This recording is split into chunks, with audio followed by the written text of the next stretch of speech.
¿Ahora sí? Sí, doctora. Ya, señora, sí se ve. Oh, gracias, lo logramos. Bueno. Deberían dejar fotico todos para poderlos ver porque siempre están apagados y solo se ven las letricas. Para futuras clases sería chévere al menos ver la fotico.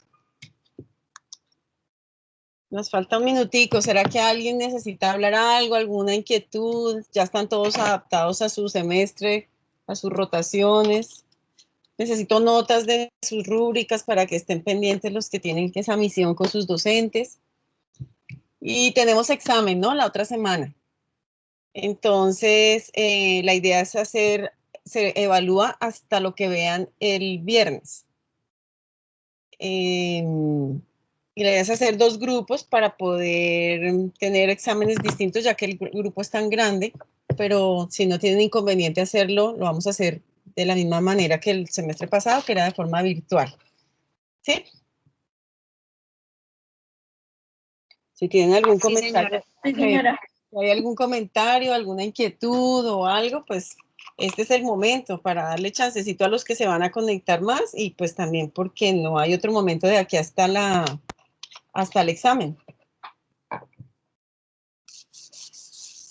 Creo que tenían una dificultad con el doctor Villarraga, pero no sé. Ya, doctora, ya pudimos ver la clase, ya, mejor dicho, ya estamos bien con él.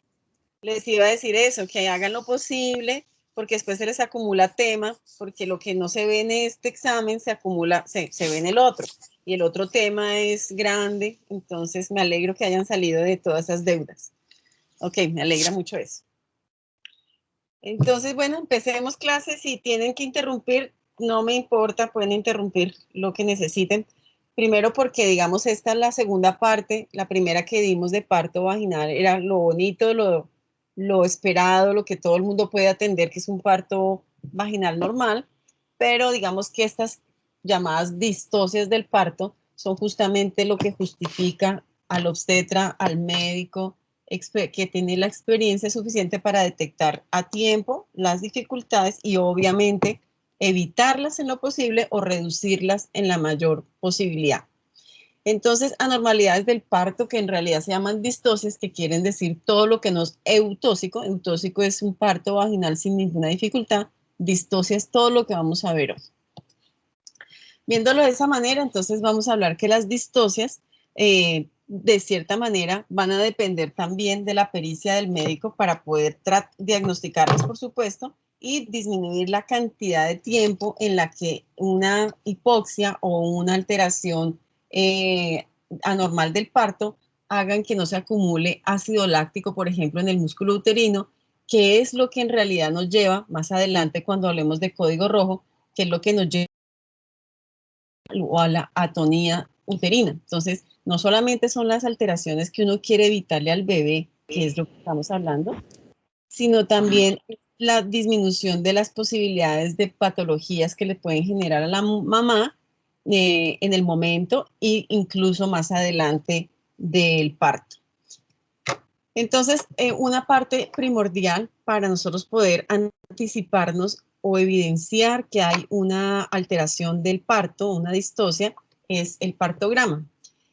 No me gusta la palabra obligatorio, pero es obligatorio en todo acto médico obstétrico llevar un partograma. En un 8 a un 10% se van a ver alteraciones. ¿Por qué tan poquito? Pues porque el 80% de los partos deberían ser normales sin necesidad de una alteración del partograma. ¿Qué quiere decir? Que 80% de esos partos son para ustedes, son para los estudiantes, son para los internos, porque requieren la evaluación permanente y la atención feliz de un parto vaginal. Hacer un partograma nos va a disminuir el uso de la oxitocina, nos va a disminuir unos partos mayores a 18 horas, nos disminuye la posibilidad de sepsis posparto, nos disminuye el uso de los instrumentos como las espátulas, como los forceps. En algunos otros países hay como unas extractores que son como unas chupas para que cuando lean de otros lados van a ver que hay diferentes maneras según la experiencia para poder sacar esos bebés que necesitan una instrumentación. Entonces, cuando uno habla de parto instrumentado, se refiere a forceps, espátulas o ACOM. Y también disminuye la posibilidad de cesárea si uno determina que la cesárea es la indicación, pues no deja que haya un parto largo, difícil y con complicaciones. Entonces el partograma aquí vamos a hablar lo importante que es, aun cuando nos digan obligatorio, nosotros lo que tenemos que hacer es buscar la manera de graficar y volver objetivo todas estas atenciones médicas para que el parto nos vaya bien.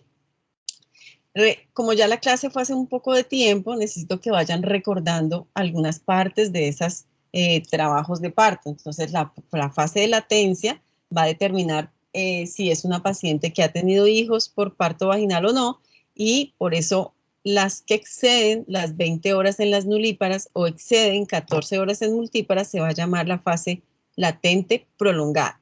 Si se acuerdan, la fase de latencia prolongada pues no le exige en realidad cosas a la mamá o al bebé, solo que están esperando que se modifique el cuello para que inicie ese trabajo de parto. Por eso en esa fase de latencia usualmente no hospitalizamos a las pacientes.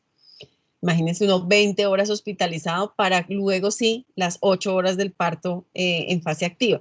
Entonces, pero sí tenemos que saber que esas pacientes nos van a consultar con frecuencia al servicio de urgencias. Tenemos que darle todas las normas, medidas para que ellas puedan consultar cuando se necesite y darnos cuenta si está la paciente entrando en una fase de latencia prolongada.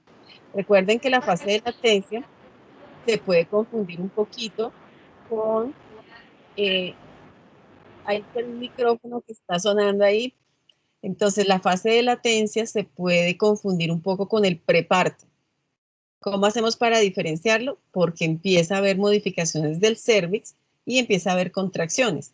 Si esta es una fase de latencia prolongada, quiere decir que hay cosas que podríamos relacionar clínicamente con esa fase de latencia prolongada, como un cuello inmaduro. ¿Quién puede tener un cuello inmaduro? Una paciente que no ha tenido hijos o una paciente que ha tenido procedimientos sobre el cuello que hacen o impiden o dificultan que ese cuello vaya a iniciar una maduración, una hidratación, que era lo que habíamos hablado de las colagenasas y demás. Y también hay pacientes que tienen alteración en el triple gradiente que les había contado yo, que inician los cuernos y se va por el cuerpo del útero y desencadena dilatación. Cuando hay asincronía de ese triple gradiente descendente, por supuesto que hay esta fase de latencia prolongada también. Y pues hay cosas que sí podemos controlar, y es que hay pacientes que no comen. Uno le dice no coma cosas muy pesadas o muy que le puedan causar dificultades gastrointestinales, pero a veces hay pacientes que no comen. Y el no comer puede ser que a esa hipoglicemia nos acelere, nos prolongue esta fase de latencia. Entonces, controlar eso, que se hidraten bien las pacientes, que caminen, pero no caminen eternamente. Ustedes las vigilan a las 2 horas, a ver si ya caminando ha mejorado esta fase de latencia. Como habíamos hablado, pues entonces esta fase de latencia no le está exigiendo demasiado la circulación materno-fetal, por lo cual no nos va a afectar grandemente el resultado perinatal, pero la paciente va a estar cansada. Entonces, a veces las hospitalizan antes de tiempo, por ejemplo en preparto, y les colocan medicamentos que pueden incluso hacer que se prolongue más esa fase de latencia. Entonces, si se utiliza sedación excesiva, puede pasar que la paciente se demore en iniciar un trabajo de parto. Si hay latencia prolongada y la familia, el paciente, todo el mundo está desesperado, dice, no, me tienen que operar porque debe ser que el bebé no puede nacer, pues nosotros ya sabemos que esta fase de latencia no predice una desproporción cefalopélvica. Eso significa que tenemos que buscar la manera para que ella inicie prontamente una fase activa. Para hacer eso tenemos que obviamente descartar la desproporción cefalopélvica, ver que no hay ninguna indicación para cesárea, y el tratamiento va a ser individualizado. Hidratación, sedación pero moderada, y la mayoría de pacientes solo con eso van a iniciar en el 85% la fase activa. En esas pacientes que tienen el 10% de inactividad del falso, que es un falso trabajo de parto, nosotros tenemos que iniciarle oxitocina. Recuerden que tienen que leerse los medicamentos que más utilizamos en la obstetricia. Pues es la oxitocina. Entonces, revisen si tenga que ver con la oxitocina, cómo viene empacado, cuáles son los efectos adversos, cuál es la dosis para poder dar, en qué líquido se tiene que dar. Pero esta paciente que no inició solita con el reposo, necesita refuerzo con oxitocina para iniciar esa actividad uterina y que empiece su fase activa. Hay unas, ustedes saben que la miotomía causan prostaglandinas, hacen que pueda iniciar un trabajo de parto. Sin embargo, en esta fase de latencia no se debe hacer, porque una vez se hace, primero aumenta la posibilidad de infección y segundo, el cuello en vez de abrirse se va a cerrar más, pues porque ahora no tiene el líquido que hace presión sobre el cuello. Entonces, contraindicada una miotomía en esta fase de latencia. Existe también fase de latencia, fase activa prolongada. La fase activa sí nos causa un poco de ansiedad por varias cosas. Primero, porque ya la tenemos hospitalizada, nosotros ya la conocemos y vemos que no hace que sea moderado ese avance de la dilatación. Entonces, esa fase activa prolongada va a ser, si se acuerdan que nosotros habíamos hablado que las multíparas son un poquito más rápidas, 1.5 centímetros por hora, y las nulíparas 1.2 centímetros por hora la dilatación, pues cuando esto se prolonga, vamos a hablar que hay una fase activa prolongada. ¿Qué sucede cuando hay una fase activa prolongada? Pues va a haber una exposición mayor a las contracciones, va a haber una disminución de ese riego fetoplacentario, razón por lo cual no debemos hacer que se prolongue más una vez la diagnosticamos. Entonces, importante el partograma en ese momento porque nos va a dar el diagnóstico más preciso para poder evaluar cuándo tenemos que hacer alguna cosa. ¿Qué es importante en este momento en una fase activa? Ojalá entre un examen y el otro haya pasado al menos 1 hora y ojalá en ese tiempo la examine la misma persona. Porque si ustedes tienen dilatación de 4 y la toca otra persona a la hora y sus dedos no están igual de calibrados, puede parecerle que está en los mismos 4 y podemos hacer un diagnóstico inadecuado. Entonces, importante que quien evalúa esa fase activa prolongada debe ser el mismo examinador y el mismo que va a graficar el partograma para poder evidenciar que verdaderamente hay una alteración en esa fase activa. Cuando ocurren 3 o 4 horas y no ha cambiado la dilatación, podemos hacer el diagnóstico de una fase activa prolongada. ¿Entendido ahí? Sí, Ok. No les voy a volver a preguntar, pero ya saben, interrúmpanme. ¿No? ¿Cuáles son las causas entonces de esa prolongación?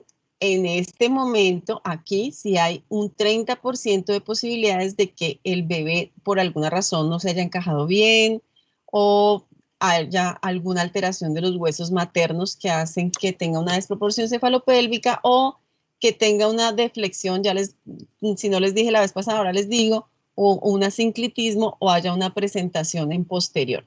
Lo de la presentación posterior, ustedes ya lo conocen, que en vez de estar mirando con la naricita hacia abajo, está con la naricita hacia arriba. Eso quiere decir que está como deberían hacer, pero exactamente al contrario. Esos son occipito posterior persistente. Esa es una posibilidad de prolongación. Otra, asinclitismo, es que el bebé se encaja. Miguel, tú que estás ahí con la cámara, entonces, eso que estás haciendo, la cabeza así volteada para un lado, es un asinclitismo. No, volteada para un lado, eso. Entonces, el bebé debe entrar perfectamente en un cilindro. Si el bebé entra en el cilindro, pero entra más la frente o la parte posterior, se llama asinclitismo. Ese asinclitismo hace que se frene esa fase activa, o sea, que se demore o en dilatación, emborramiento. Entonces, ya expliqué la OPP, ya explicamos con Miguel la asinclitismo. La deflexión es que los bebés deben estar con la quijada sobre el esternón. Cuando el bebé se levanta la quijada, pues aumenta también los diámetros y puede hacer que haya una prolongación de esta fase. Respecto a la sedación excesiva y a la analgesia, es que en este tiempo entre 4, 5, 6 centímetros inclusive, es cuando nosotros le ponemos la peridural de analgesia obstétrica. Pero la analgesia obstétrica a veces se les va la mano en el medicamento y entonces no es analgesia, sino anestesia, y por lo cual pues se va a demorar el reinicio de esas contracciones y por eso se prolonga esta fase. También puede ocurrir con ruptura prematura de membranas porque las pacientes con ruptura tienen más posibilidades de infección. La infección hace que el músculo se infecte, el músculo uterino, y por supuesto las contracciones no son tan efectivas como eran si no tuviera infección. Así que la ruptura pues también puede ser una causa. ¿Cómo lo solucionamos? Pues vamos viendo. Si es una desproporción cefalopélvica, la operamos. Si es una alteración de la posición, puede que con las próximas contracciones o evaluaciones pueda cuadrarse el bebé, usualmente no. Y si es un occipito posterior persistente que el bebé no rota, probablemente terminará también en cesárea. Si es una alteración de dinámica uterina, sea porque hay mucha o porque hay poca contracción, que es lo esperado, pues tenemos que colocarle oxitocina. Si es una ruptura de membranas que le causó infección, tenemos que darle antibiótico para que el antibiótico ayude a que ese músculo vuelva a recuperarse y activarse nuevamente. Y si hay tumores pélvicos que no se hayan determinado, porque uno esperaría que la paciente que yo tengo en trabajo de parto la conozco perfectamente, pero puede suceder que le hagan el control en un lugar y la atiendan en otro. Si ustedes no revisan bien y la paciente tenía un mioma que le está obstruyendo su canal, pues obviamente no van a hacer el bebé. Tiene contracciones, pero no van a hacer el bebé, así que es muy importante que revisen todos los laboratorios que tenga la paciente. El tratamiento, entonces, pues ya se las dije. ¿Qué debemos hacer? Revisar el partograma permanentemente. Vamos a adelantar un poquito por acá. Yo les hablé de la lentitud en la fase de latencia y la lentitud en la fase activa. Como nosotros somos tan precipitados, queremos que todo vaya rápido, entonces quisiéramos pensar que un parto rápido puede hacer algo bueno.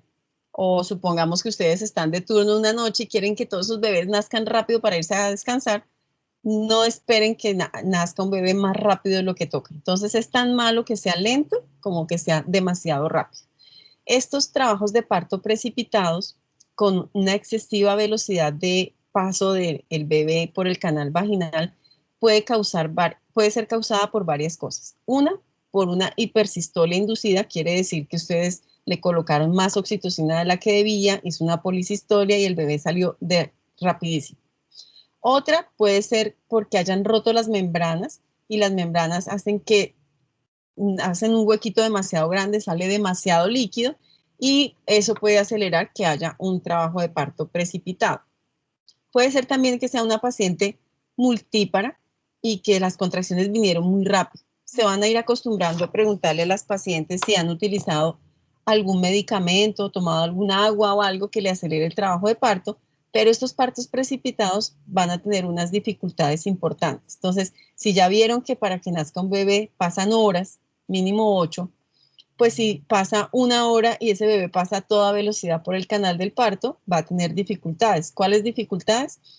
En la madre puede presentarse un abrupcio de la placenta, puede haber desgarros del canal del parto, puede haber más posibilidades de atonía uterina, embolías del líquido amniótico, incluso inversión uterina. Y para el feto, el sufrimiento fetal agudo, la hipoxia y las hemorragias intracerebrales son lo peor, pues porque la hemorragia intracerebral es como un golpe a través de todos esos huesos de la mamá por pasar demasiado rápido. Entonces, es tan dificultoso el trabajo de parto lento como el trabajo de parto precipitado. Entonces, ¿cómo lo vamos a evaluar? Pues vamos a evaluar con la dinámica uterina, con la monitoría, llenando el partograma, evaluando a la paciente que la dilatación no esté muy rápida, porque también podríamos hidratarla, ponerla en reposo, incluso ponerle peridural para disminuir estas contracciones que le podrían afectar no solo a la mamá, sino también al bebé. En el partograma digamos que el original, el que solamente evaluaba dilatación y borramiento y estación, estas son las gráficas de las alteraciones. No sé si se ve en la flechita, pero entonces vamos a ver cuál es el parto normal, y el parto normal sería el A. ¿Se ve la flechita? ¿Alguien que me responda? No, señora. ¿No? Doctora, no se ve. No, Entonces, doctora, no, señora. la letrica A tiene el partograma de forma normal, en el que la fase de latencia tiene como está paralela, y luego cuando empieza la fase activa, hace un ascenso. Es más difícil explicarlo así que con la flechita. Y las otras van a depender, que es la gráfica, por ejemplo, de la B, que es la fase de latencia prolongada. Van a ver que inicia su fase activa mucho más tarde, pero luego que inicia su trabajo, su fase activa, pues ya se desencadena normal. Son las dos líneas que son que son reteñidas. Eso quiere decir que una vez que inicia en la fase de latencia, la fase activa, va a ser adecuado el parto. En las otras dos, en la C, por ejemplo, entonces inicia un poco tarde también la fase activa, pero se detiene como en 6 centímetros. Esa detención de 6 centímetros durante 2 o 3 horas es una fase de latencia de activa prolongada. Y esa fase activa prolongada pues va a hacer que el bebé tenga más tiempo estar ahí, y la mamá va a estar más adolorida, y nosotros necesitamos solucionarlo. Si lo solucionamos porque nos damos cuenta, puede continuar su trabajo de parto normal. Y la D, que es la prolongación de la fase activa, si se dan cuenta, sí empezó donde era, pero no desencadenó el parto rápidamente. Ahí están las dos gráficas, que no son las que usamos en el CLAP, pero que nos puede hacer una gráfica adecuada de lo que yo les estoy tratando de explicar. Este es el partograma que ustedes van a tener, en el que se analizan no solamente esas tres, dilatación, borramiento de estación, sino también a la izquierda van a ver que hay unos parámetros en donde van cambiando los punticos que vamos corriendo. Por ejemplo, cuando se rompen las membranas, entonces hay una variación de esa gráfica del partograma. Este es el que ustedes tienen que aprender a llenar si están en rotaciones de atender partos. Así nadie se los exija, ustedes cárguense un partograma y lo van llenando y van haciendo el ejercicio. Incluso le pueden ayudar a las personas que están ahí atentos de esas pacientes para determinar en qué momento hay que hacer una acción. Una acción a tiempo hace que se solucionen muchos problemas. No solamente son los del dolor, son los de una remisión, son los de una anestesia, son los de quitar un dolor, son las de posibilidades de reducir cualquier alteración de oxigenación fetal. Entonces, no olviden imprimir su partograma, y si no se lo están exigiendo, ustedes ir practicando hacer este partograma. El expulsivo prolongado es otra situación, pero primero tenemos que describir qué es el expulsivo. Entonces, un expulsivo significa que se cumplan varias cosas. La primera es que la paciente ya esté en dilatación completa. La segunda es que las membranas estén rotas. La tercera es que esté en una variedad adecuada para un parto, y que esté en +3 la presentación, y que esté en borramiento del 100% y dilatación de 10. Esas condiciones hacen que uno llame expulsivo. Una vez que llega a esas condiciones, vamos a empezar a contar. Como el tiempo entre cada persona es tan relativo, les recomiendo que utilicen el reloj que está siempre en sala de partos, y si no, pues alguien que tenga un reloj, para que puedan evaluar a partir de ahí una hora. Si pasa esa hora, de ahí en adelante van a empezar a contar como un expulsivo prolongado. ¿Qué hace un expulsivo prolongado? Pues hace que, como ya está la cabeza muy presionada sobre la cabeza, pues entonces va a reducir esa provisión de oxígeno de la placenta, y va a tener dificultades ese bebé en la oxigenación. ¿Qué es importante? Brindarle la oxigenación adecuada a la mamá para que le pase al bebé, ayudarle a respirar a la mamá, y pues obviamente reducir este expulsivo. Cuando la paciente tiene 3 contracciones en 10 minutos, no necesitamos ponerle más oxitocina, porque ya dijimos que una policistolia, o sea, un aumento de esas contracciones, también le van a afectar al bebé. Entonces, verificar que tenga 3 contracciones en 10 minutos. Si no las tiene, le pueden reforzar el trabajo de parto con oxitocina. Importante entonces, ¿cuáles son las causas de un expulsivo prolongado? desproporción cefalopélvica, que si nosotros hicimos un buen partograma, esta desproporción la hemos debido diagnosticar, incluso cuando vamos a hospitalizar a la paciente, sino cuando estamos graficando el trabajo el partograma, vamos a ver que hay una detención, y cuando ya me llegó al expulsivo prolongado es porque no evaluamos ninguna de esas situaciones. Aún así, reevalúen lo que están evaluando. Puede ser una paciente que nos remitieron y ya estaba en expulsivo, entonces pues por eso no hicimos ese diagnóstico, pero puede ser también que nosotros, ¡ay, está temblando! Súper durísimo tembló, doctora. Sonó las Réplica y réplica. Bueno, no se asusten, sigamos en la clase, pero sí suena ahí como las paredes un poquito. Bueno, ahí para que no se les olvide entonces que no pueden llegar ustedes a diagnosticar una desproporción cefalopélvica a estas alturas. Si se va la comunicación o la luz o algo me avisa. Vamos bien, ¿no? Ya pasó el temblor. Sí, doctora. Señora. Ah, bueno, sí. Listo. Nadie gritó por ahí en todo caso. Entonces, expulsivo prolongado, en lo posible, si está en las manos de ustedes todo este partograma, no puede ser que diagnostiquemos hasta ese tiempo una desproporción cefalopélvica. La puse de causa de primerita porque son los típicos pacientes que nos remiten de otras instituciones u otros sitios porque se han demorado y ahí no tienen una posibilidad de atención o de instrumentar o de operar.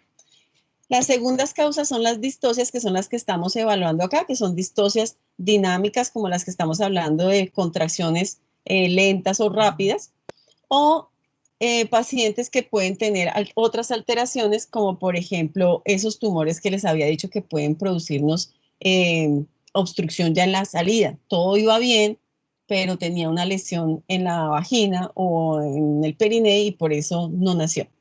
¿Cuáles son las consecuencias de eso? Pues una acidosis, porque pues hay una disminución de la oxigenación, una deshidratación porque la paciente lleva demasiado tiempo, no solamente durante el trabajo de parto, sino en este expulsivo que todo el mundo le está diciendo, pero puje, pero respire, pero diga, pero haga. Entonces la paciente va a estar muy cansada y obviamente hay una mayor mortalidad fetal, morbilidad materna, mortalidad fetal. O sea, a toda costa tenemos que evaluar bien la pelvis, tenemos que evaluar el partograma. Entonces, las distocias dinámicas, las distocias se dividen en tres. Las distocias dinámicas que tienen que ver con estas contracciones, mucho o poquito, altas o bajas, ya les explicaré. Las distocias óseas, que son las que tienen que ver con la pelvis materna y obviamente pues con la cabeza fetal también. Y las distocias ovulares, que se refieren a placenta, líquido amniótico y cordón. Vamos a empezar por las distocias dinámicas, que ya un poquito las hemos dicho en las alteraciones de las fases del trabajo de parto. Entonces, el tono usualmente del útero es de 30 milímetros de mercurio y cuando aumenta más de eso, por ejemplo, en 60 o más de 60 milímetros de mercurio, empieza a disminuir el flujo del espacio intervelloso. Y ese aumento puede producir que haya... ¡Ay! Se salió. No. No, doctora, se sigue viendo. Ahora sí no se ve. Ay, la doctora se fue.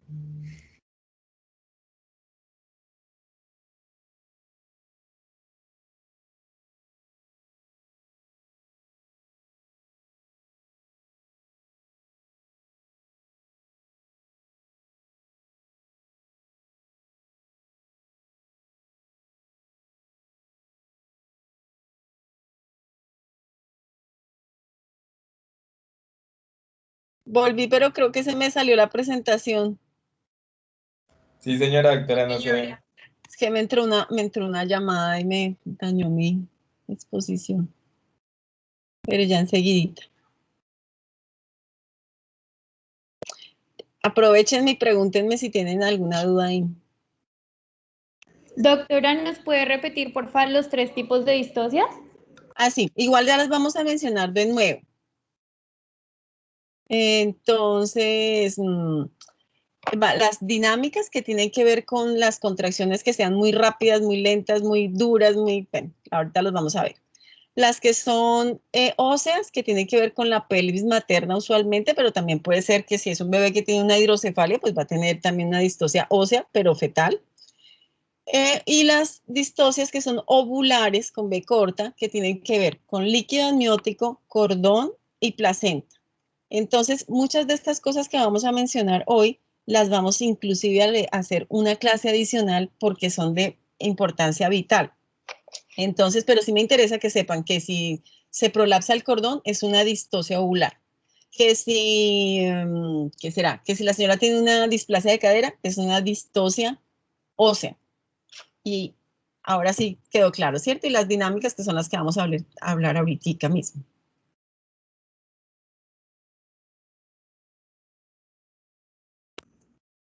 Gracias, doctora. Y vamos en este, creo que en este. Sí, ya se me pasó. Bueno, entonces hablábamos que si había un aumento exagerado del tono, va a disminuir el flujo del espacio intervelloso. ¿Por qué? Porque la placenta, cuando hay una contracción, digamos, efectiva, el útero no tiene irrigación en ese instante porque está con la contracción. Pero el bebé está protegido porque la placenta le pasa toda la sangre que tiene en ese espacio intervelloso al bebé. O sea que el bebé nunca se da cuenta que la mamá le está doliendo la barriga. ¿Por qué? Porque tampoco le disminuye su irrigación. El bebé está feliz porque va a salir. Pero si esa contracción es exagerada, va a disminuir este espacio intervelloso y ahí sí el bebé va a notar que le están cortando su alimentación, su oxigenación. Y eso puede producir una hipoxia fetal. Entonces uno pensaría que todo lo malo siempre va a ser lo que está muy, muy alto. Pero si es una contracción que tiene una frecuencia baja, bajo tono, pues nunca van a ser el bebé. Entonces esa puede ser una de las explicaciones de una fase de latencia prolongada. ¿Cuál es nuestra tarea siempre? Ver las características de una contracción, tono, frecuencia e intensidad. Si el tono está alterado, si la frecuencia está alterada, si la intensidad está alterada, seguramente va a haber una alteración. ¿Qué ocurre cuando hay una intensidad aumentada o disminuida? Si es aumentada, hay una hipersistolia tan fuerte que puede romper el útero. O no tan fuerte, pero puede producir una incoordinación uterina y al final le dolió mucho, pero no produjo nada, no dilató y no nació el bebé. Entonces es importante que nosotros evaluemos las características de la contracción. Obviamente estamos hablando aquí de una fase activa porque es donde va a haber cambios que estamos evaluando hora o cada 2 horas dependiendo de la paciente y que la vamos a graficar en el partograma. No sé si ya dieron la clase de monitoría, pero igual aquí les traje es como unas ayuditas en el sentido, unas grafiquitas pequeñas. Entonces, arriba viene lo más arriba de imagen, estamos hablando de la actividad uterina normal, o sea, es la lineecita de abajo de la monitoría. Y en esa lineecita de abajo ustedes ven a ver que esa es la normal, en la que sigue ya van a ver que hay una separación mayor, o sea que hay una hiposistolia, o que querría decir aquí que no va a avanzar el trabajo de parto muy rápido que digamos, y en la última hay una bradisistolia, o sea que casi no hay contracciones. Seguramente con esta última, pues no va a iniciar el trabajo de parto adecuadamente. Si ya le toca que nazca el bebé pronto, seguramente le vamos a tener que intervenir con oxitocina. En el segundo rengloncito de las imágenes, entonces hay unas contracciones muy seguiditas. Se llama taquisistolia. No hay posibilidad de que en esta taquisistolia vaya a haber la posibilidad de que el espacio intervelloso se llene, porque no hay un espacio de relajación y entonces el útero permanentemente está contraído. ¿Cuándo se ve eso con frecuencia? En las pacientes con abrupción de placenta. O sea que ese bebé va a tener bastantes dificultades, ese útero también. Si no tiene contracciones como las dos de adelante, pues entonces va a tener dificultades, pero para iniciar un trabajo de parto.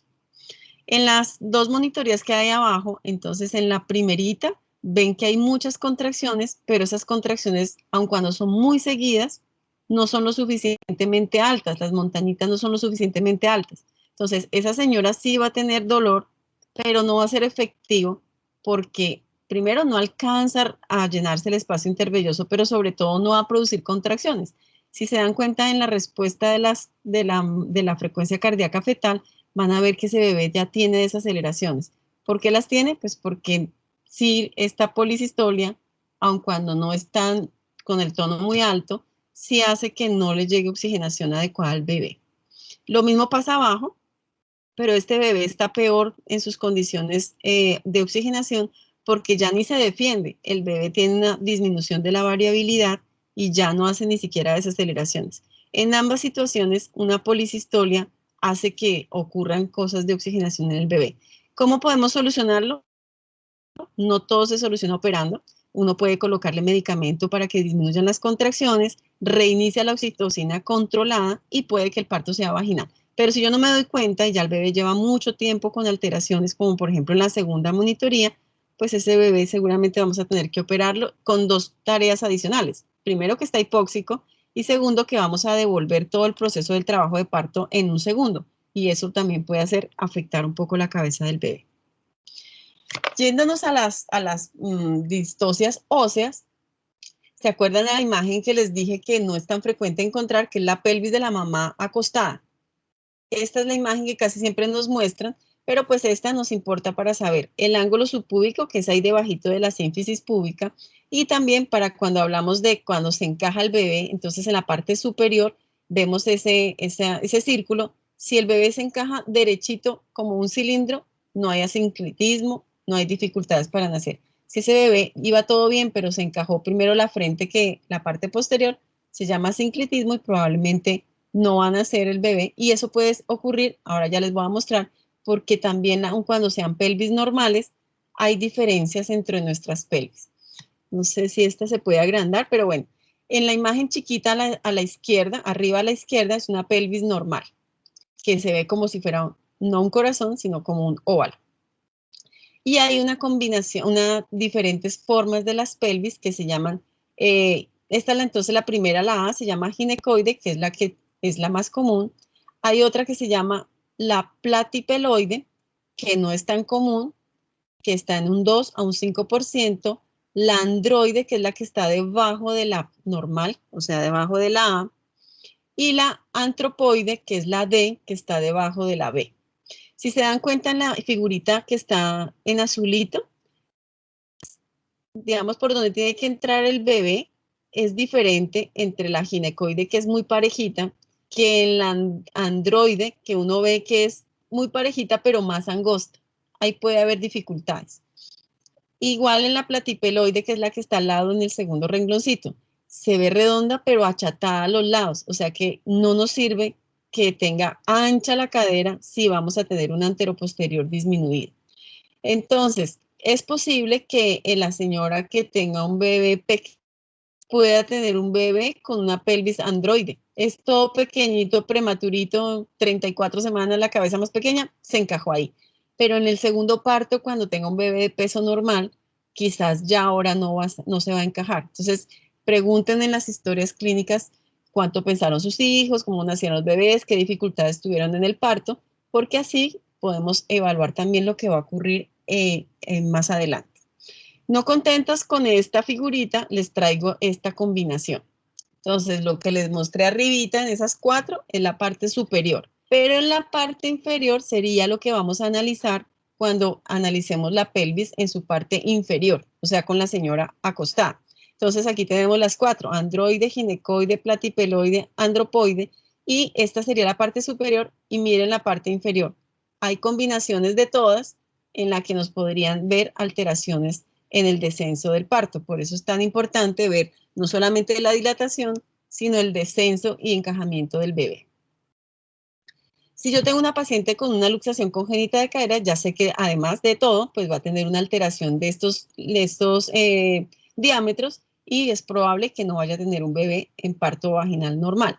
Pero si la luxación congénita de cadera se ha corregido cuando es niña, pues obviamente ya la pelvis es normal. Habría que analizar con el ortopedista si puede tener la abducción adecuada para tener un bebé. Entonces, no siempre la luxación congénita de cadera corregida va a ser necesariamente un parto por cesárea. Hasta ahí bien, ¿sí? Yo dije que no iba a volver a preguntar, pero necesito respuesta.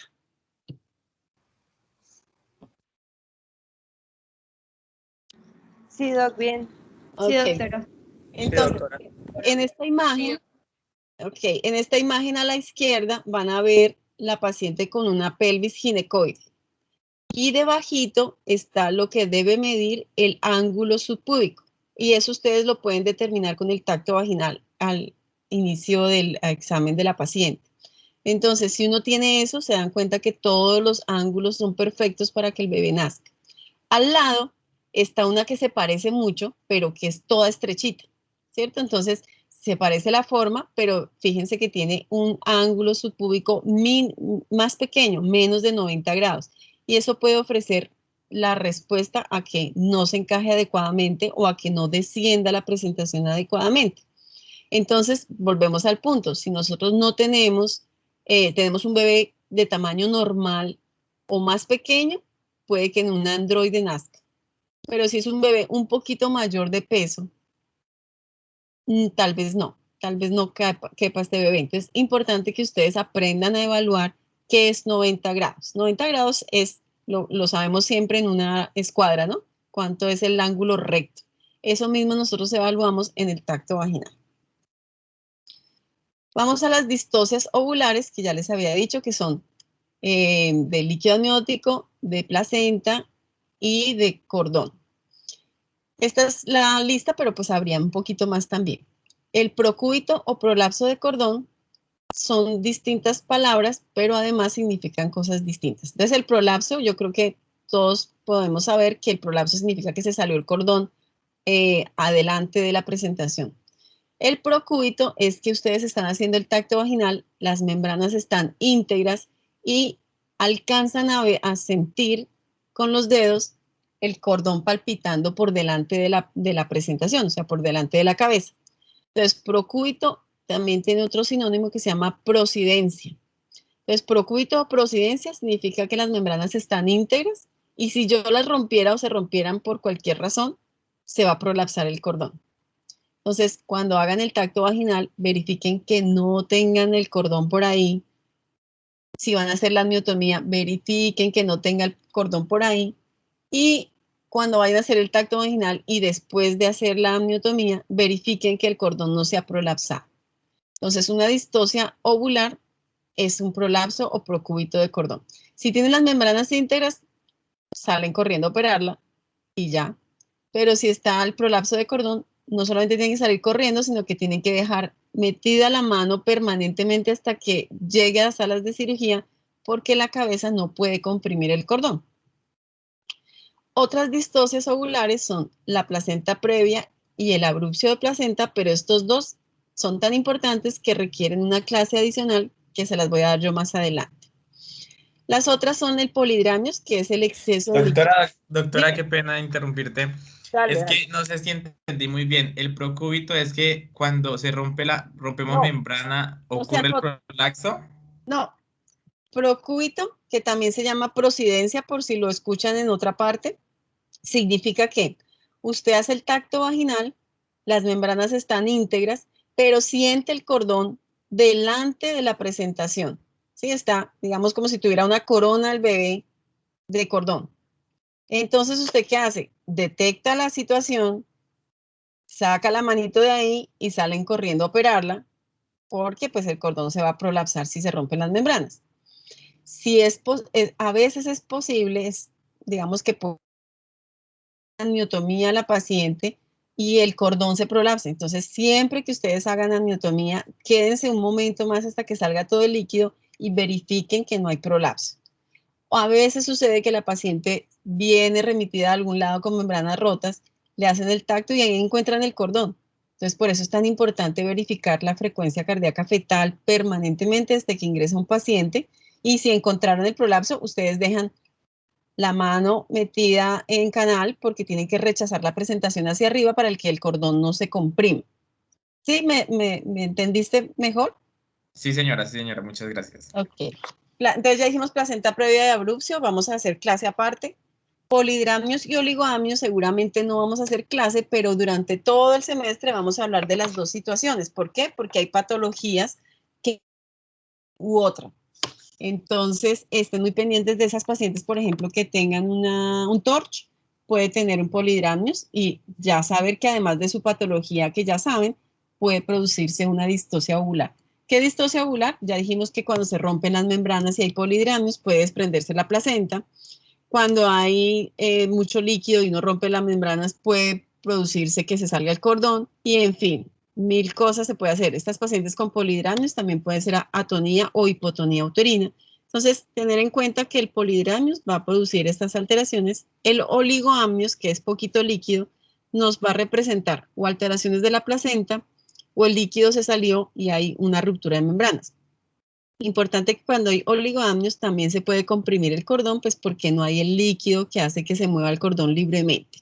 Entonces, verificar siempre la frecuencia cardíaca fetal en pacientes que tengan alguna de estas condiciones. Cosas que no podemos prever es la brevedad del cordón, que significa que desde la placenta hasta el ombligo del bebé el cordón es más cortico. Cuando el bebé empieza a descender, pues jala el cordón porque la placenta está pegada al útero. Y eso puede hacer significar que se pueda romper el cordón o que se pueda empezar a producir algún sufrimiento fetal agudo. ¿Qué va a pasar? Pues que estaba todo perfecto y empezó a haber un sangrado abundante y el bebé empezó a desacelerar. Es una emergencia, porque pues no hay manera de pinzar el cordón hasta que no se saca el bebé. Pero son situaciones que ustedes tienen que evaluar en el momento. ¿Cómo vamos a diagnosticarlo? Pues pegado a la mamá. Por eso hacemos conducción del trabajo de parto.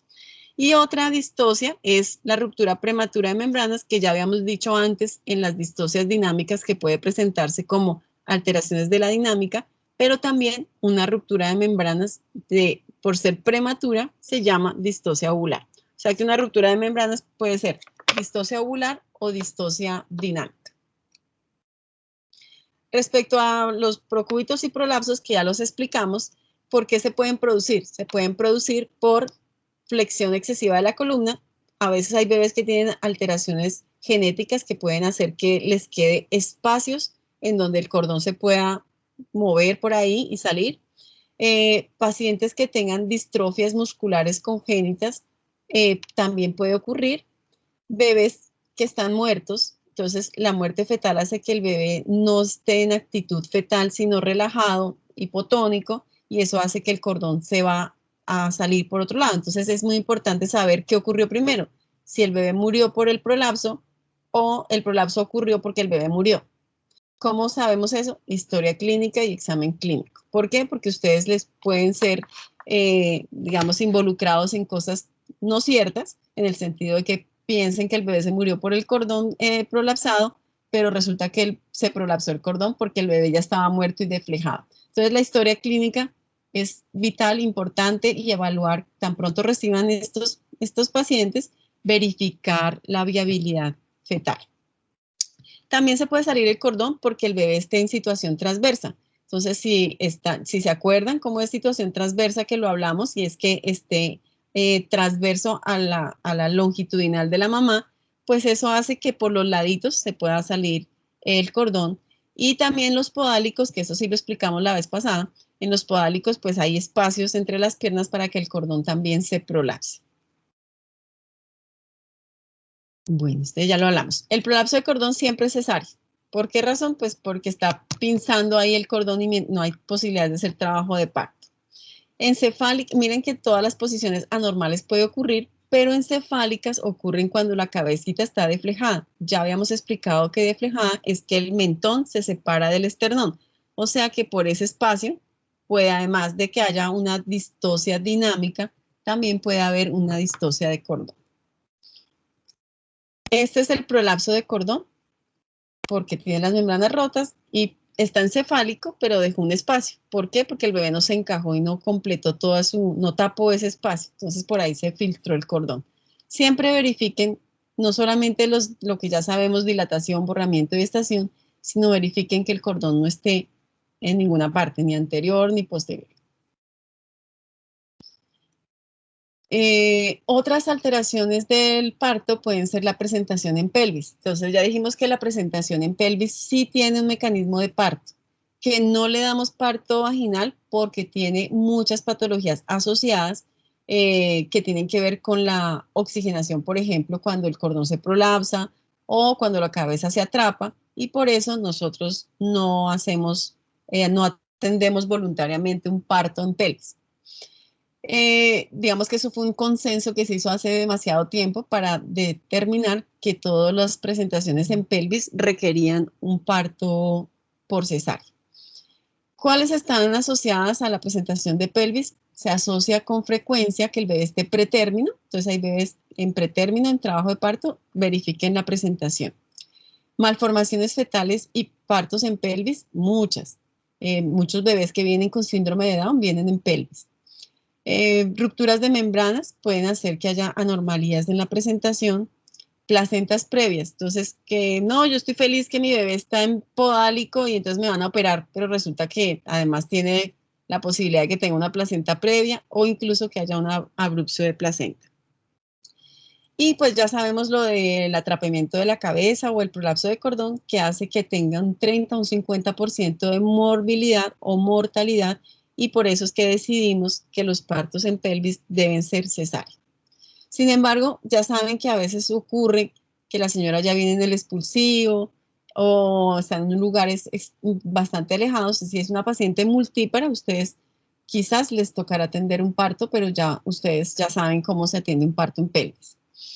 El miedito va a ser siempre, pues, esos atrapamientos, pero que tenemos que hacer esas maniobras. El de Morisot, que es el que uno atrapa la naricita y la boca, y el tercer examinador, la tercera mano del segundo examinador va a comprimir para que salga la cabeza.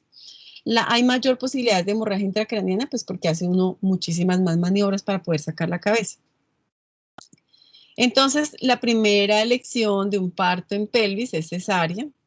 También puede haber cesárea por un occipito posterior persistente. La occipito posterior persistente se asocia a baja talla materna en pacientes de raza negra, en bebés con macrosomía que no alcanzan a dar la vuelta o en analgesia extrema que hacen que el bebé tampoco haga sus rotaciones. Cuando hay una occipito posterior persistente, se puede intentar algunas de esas maniobras que uno hace para un atrapamiento de cabeza, pero si no es tan fácil hacer la rotación, usualmente terminan en cesárea también. Entonces, en la primera clase hemos hablado que hay dos presentaciones únicamente, cefálicas y podálicas, porque son las únicas que tienen mecanismo de parto y pueden tener parto normal. Sin embargo, cuando ustedes hacen tacto vaginal, entonces le dice el obstetra, está en presentación de cara. Entonces, me interesa que ustedes sepan entender qué es lo que está ocurriendo. Entonces, presentación de cara significa que por el momento del trabajo de parto se presenta toda la cara ocupando el espacio de la dilatación y borramiento. Usualmente estos bebés no tienen posibilidades de un parto vaginal porque la cabeza no se fleja y usualmente terminan en cirugía. Pero sí es importante que ustedes no confundan la cara con otras presentaciones porque va a ocurrir que van a hacerle daño a la carita del bebé por estar buscando en qué presentación se encuentra.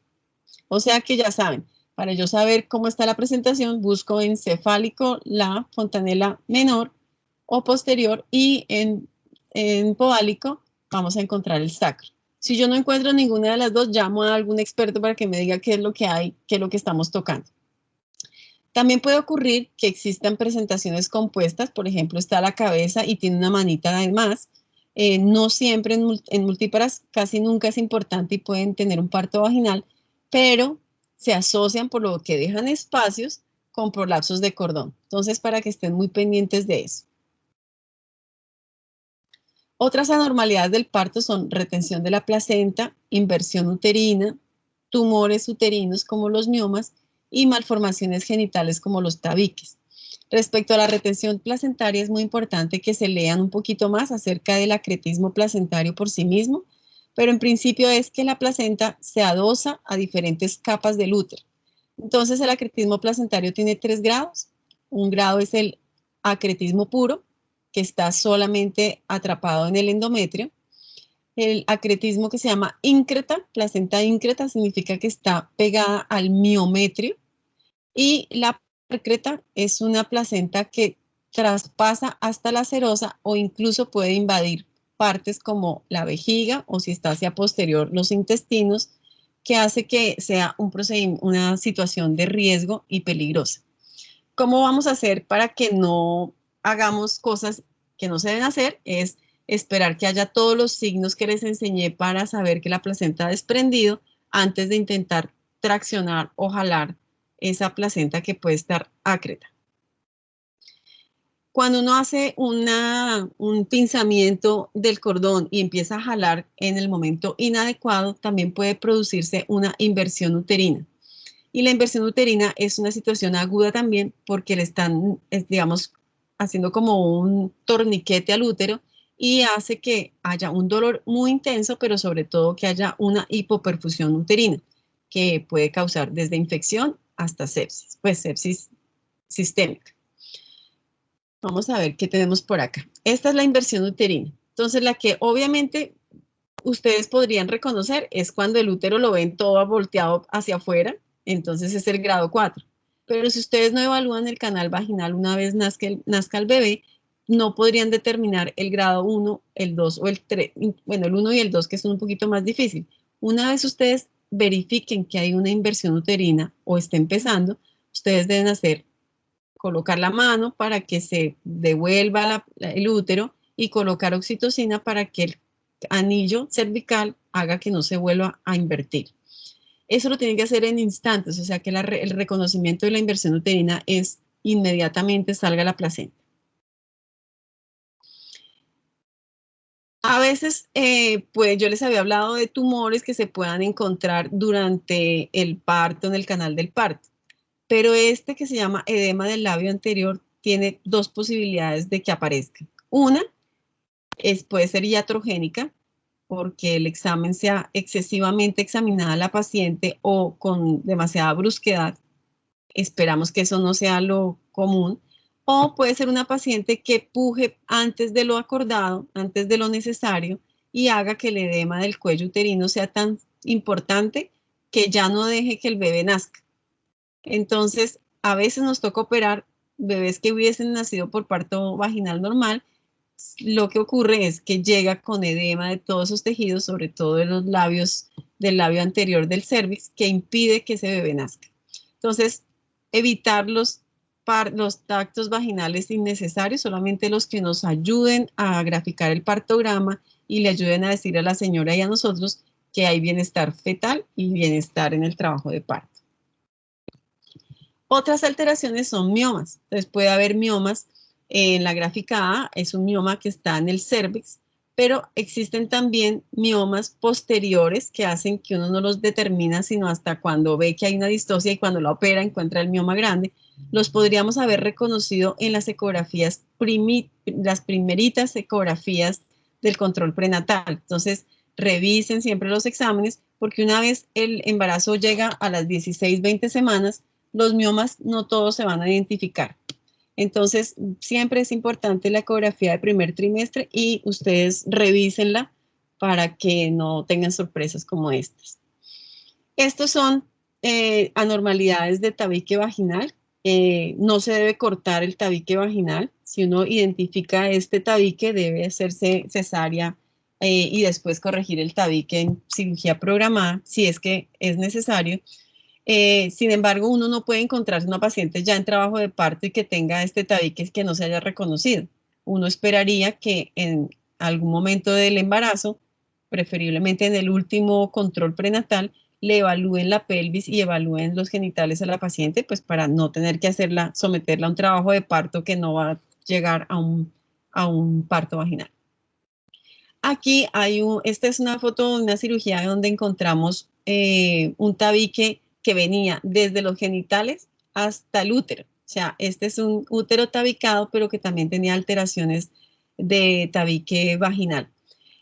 Por supuesto, pues el útero sí distiende, pero aún así cuando hay dos cavidades, probablemente este bebé iba a ser de un peso bajo, una restricción de crecimiento. Entonces, anormalidades bastantes de todas las que tengan que ver con lo mulleriano. Creo que esa es la última. ¿Preguntas?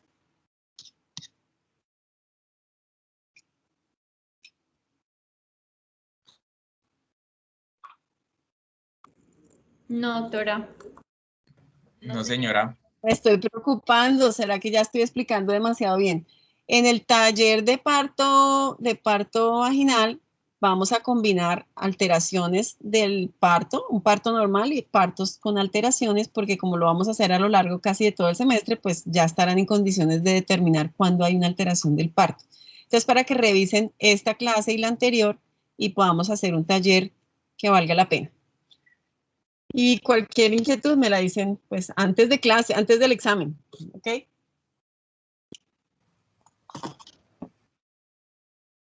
Bueno, sí, señora. Claro, sí, señora. Que tengan una buena tarde, un abracito. Hasta luego, doctora. Igual, Feliz buenas noche, noches. doctora. Muchas gracias. Hasta luego.